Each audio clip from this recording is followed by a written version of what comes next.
အားလုံးပဲမင်္ဂလာပါဒီနေ့ဗီဒီယိုမှာတော့မြန်မာ crafter ဆော့တဲ့ကောင်းပါလိုမျိုး map ဒေါင်းရသွားမှာပဲဖြစ်ပါတယ်ပြီးရင် skin ထည့်နည်းလေးပါတစ်ခါရဲပြပါမယ်ပြီးရင် shader ကျွန်တော်ထည့် shader လေးပြမယ်ဒီဗီဒီယိုလေးကတော့နည်းနည်းရှည်ပါမယ်ဘာလို့လဲဆိုတော့ခုနကျွန်တော် recording ဖမ်းတယ် recording ဖမ်းတာအတမပါလိုက်ဘူးအဲ့တော့ကျွန်တော်လည်းနည်းနည်းပေါ့ဖုန်းကလည်း60လောက်ပဲရှိရတယ်အဲ့တော့ကျွန်တော်အဲ့တော့ဗီဒီယိုတစ်ပုတ်ထဲမှာ3ခုလောက်လုပ်ပြသွားမယ်မျက်စိလဲသွားရင်တော့အလုံးတောင်းပန်ပါတယ်ဒါပေမဲ့လည်းကျွန်တော်အချိန်သိမ့်မရတော့လို့ပါအဲ့တော့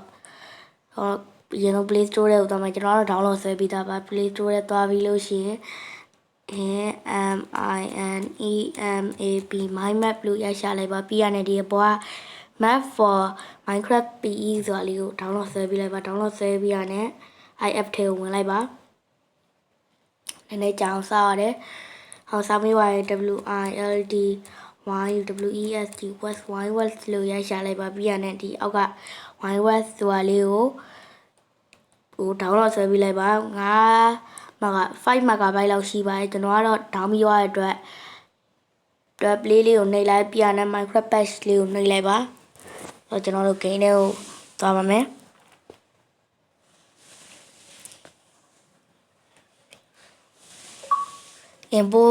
Wall info start ဖြစ်နေပါပြီ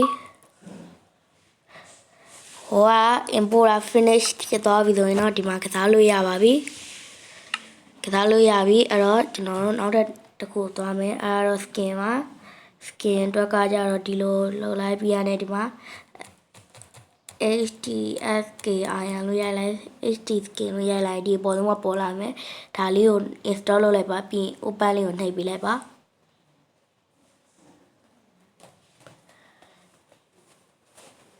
open လေးကိုနှိပ်ပေးလိုက်ပါနည်းနည်းကြာပါတယ်နည်းနည်း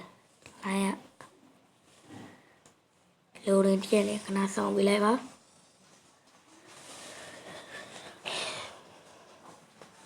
loading ကတော့နည်းနည်းကြာတာပဲ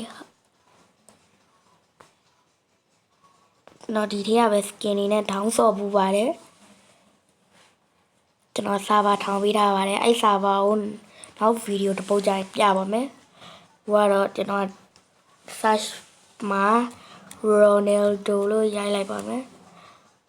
Ronaldo လို့မရိုက်တော့ပါဘူးကျွန်တော်ကြိုက်တဲ့ skin လေး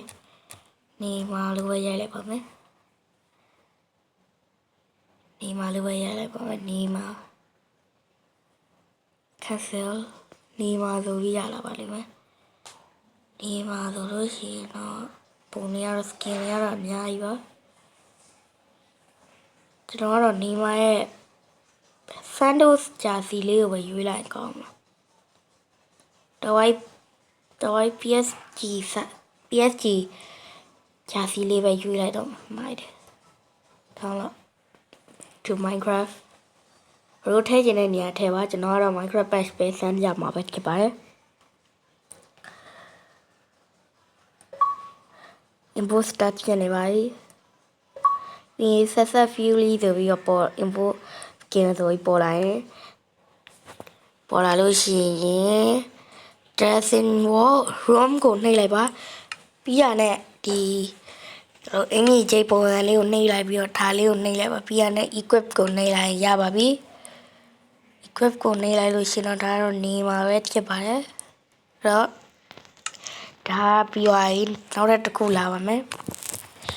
နောက်ထပ်တစ်ခုကတော့ကျွန်တော်သုံးတဲ့ shader ပါခဏလေးအဲ့လိုမရသေးဘူးဟိုထဲသွားမယ် Play Store ထဲသွားမယ်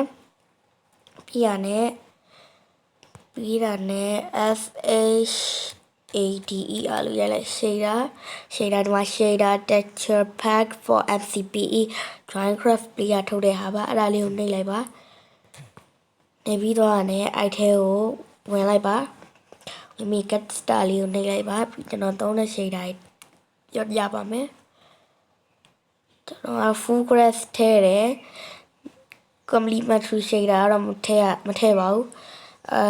outline texture pack ထဲတယ် invisible touch button ထဲတယ်ပြီးရင်အရင်ထည့်ဘူးပါတယ်ကျွန်တော်အခု shader ထည့်မစော်ပါဘူးအရင်ထည့်တယ် solar shader တွေထည့်စော်ပါတယ်အခုကြမှာထည့်မစော်တာပါအဲ့တော့အားလုံးပဲဒီနေ့ဗီဒီယိုတော့ဒီလောက်ပါပဲအားလုံးပဲ bye bye